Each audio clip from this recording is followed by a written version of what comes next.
Sun is coming up, are you ready to go? Say tacos. Hey guys, welcome back to the channel. Today we are just having a little bit of a lazy day today, and so I'm just making tacos for dinner. That's usually one of my go-tos because we always have the supplies for tacos. And I'm sure you don't need a tutorial on how to make tacos, but I did want to just share my recipe that I use for my taco seasoning. It's just such a great way. The couple of reasons why I love making my own taco seasoning. One, you can obviously, you know, everything that goes into it. You can control the amount of salt in it and other ingredients. But on top of that, it's just also a really great way to use up some of your spices, some of your dried spices. Sometimes those dried spices just hang out in your drawer, in your spice drawer, or wherever you keep them for kind of a long time. So it's a great way to use up a lot of them because you're going to be using like chili powder and cumin and obviously some salt and pepper, a little bit of oregano. There's a lot of different spices that go into it. But for me, it's all spices that I just keep in my cabinet, in my little drawer that I use. And so it's just a great way to use some of them up. So I'm gonna go ahead and throw those together really quick and share that recipe with you. And it'll be a quick little video. Don't forget to subscribe and like this video if you enjoyed it. And comment down below, what's your lazy day dinner? Like if you're having a day where you didn't really plan out a really great dinner and you just need to throw something together really quickly, let me know what your lazy day dinner is, because sometimes I need more of those. So, okay, without further ado, Owen, say, let's make tacos. Say tacos. We're ready to start measuring out the ingredients. I actually have all of my little spices right here, and I'm gonna go ahead and just quickly measure them out. This isn't gonna be a long tutorial or anything, but I did wanna just share really quick what I keep my taco seasoning in. I just have like one of these little airtight containers. You could use like a little like mason jar with a top, or even just a Tupperware, something that has a tight lid so that like, you know, it's not getting like a lot of moisture in the air in there, so that it stays like nice and dry. And so I just like to measure it out, put it all in here, because my recipe doesn't make just one serving. I don't even know how many servings it does make. I could probably include that right here. I'll let you know how many servings total it is. But it's nice to have it just ready to go because it takes a minute to measure everything out, and I don't want to do that. If I'm making a quick and easy taco meal, like I don't want to have to sit there and measure 100 spices every time I want to make tacos. So it's kind of nice that it makes a good amount in here, because whenever I go to make tacos and this thing is empty, I don't know, you can see that there's like, it's empty. I'm always like, dang it, I have to make my seasoning and then I don't have my tacos as quick as I want. So it's not hard to do, it's just convenient when it's already done. Just like when you buy packets at the store, it's convenient that they're already done. But like I said, I actually prefer making my own. I like the flavor of it, and also I really like to use up some of my spices, and it's really inexpensive.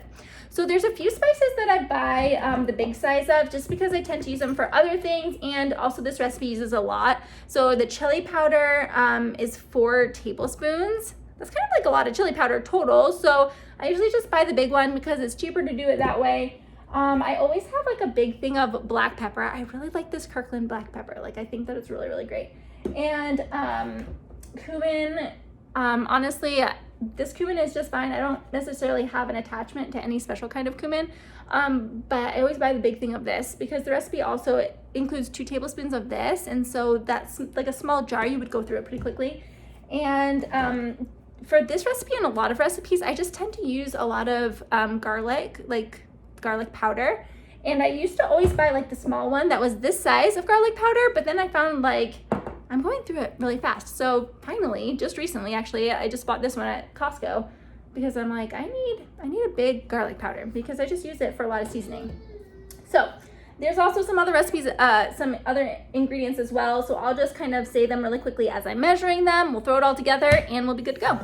All right, so I've got my tablespoon, a 1 teaspoon, and a 1/2 teaspoon. So those are all of the measuring spoons I'm going to be using. Unfortunately, the nice shiny one is in the dishwasher, so I'm just pulling out my like orange one here. So, all right, here we go. We need to do chili. So here's the chili powder. We're just gonna do 4 tablespoons of this.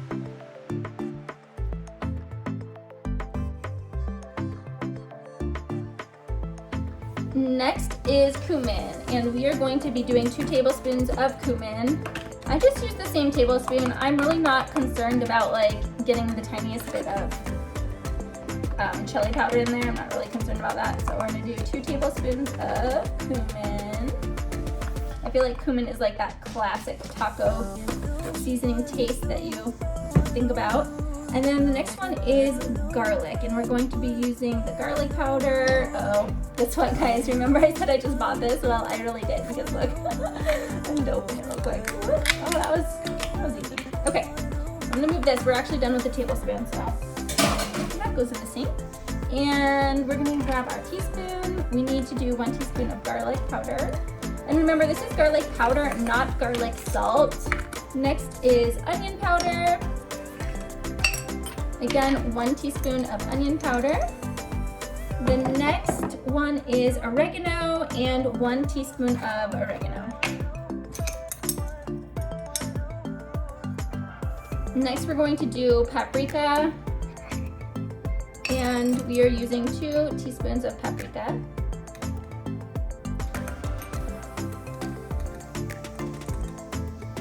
And salt. We will be using 2 teaspoons of salt.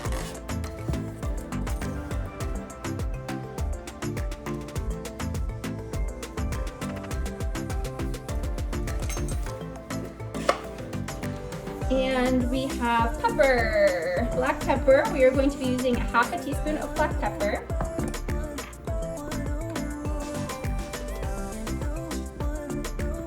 And the last one is optional.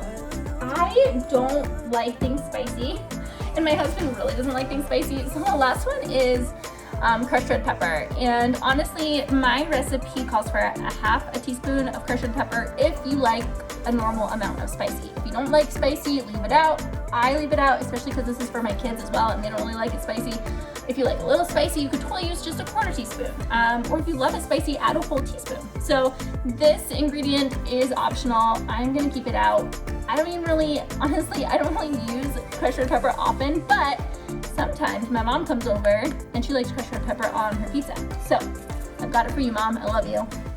Okay, so those were all the ingredients, really easy. I'm gonna go ahead and mix it up really quick, and then we're good to go. So I usually just grab like 1 of the teaspoons, like either the 1/2 or the 1 teaspoon, and use that to mix it up, because why not? Less dishes, right? And you can also close it up and shake it. Usually I'll do this to kind of start it off, kind of mix it up, and then I'll shake it up. Our taco seasoning is all ready. It's nice and mixed up, ready to go for the next times I want to make tacos. And if you are making tacos, I usually use about 1 to 2 tablespoons. I guess that's a pretty big variation. I would say for our family, we don't like it super, super strong, so we go closer to the 1 tablespoon per pound. But if you really like the taco flavoring, definitely up it to 2 tablespoons. That's the great thing about this as well. Like, you can totally use as much as your family likes, and you don't have to waste the rest of the packet. Although I guess technically if you buy a packet, you don't have to waste it. You can just kind of throw it in a little baggie and save it for later. But anyways, there you go. Taco seasoning ready to go. Thanks for watching this video. I hope you found it a little bit helpful. And don't forget that this recipe can be used in many different meals, like chicken tacos or chicken tortilla soup.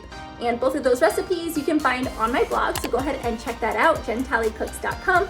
And I hope to see you next time. Also, if you're wondering, look at these cute little basil plants. So Jason planted some basil for us because we love basil. We always make our homemade pasta sauce. But the cool thing about this is if you keep them in this water, they will start to grow roots, and you can actually plant them and have more basil growing. Kind of crazy. We did this last year, and we ended up with we started with 1 basil plant, we ended up with 3 basil plants. We had so much basil, we didn't even know what to do with it. So kind of a cool little trick. You should try it out, that's for sure. But they're just hanging out here on the shelf because we have a nice little window right here. So that's besides the point. A little off topic, sorry about that. Don't forget to subscribe. I will see you later. Bye.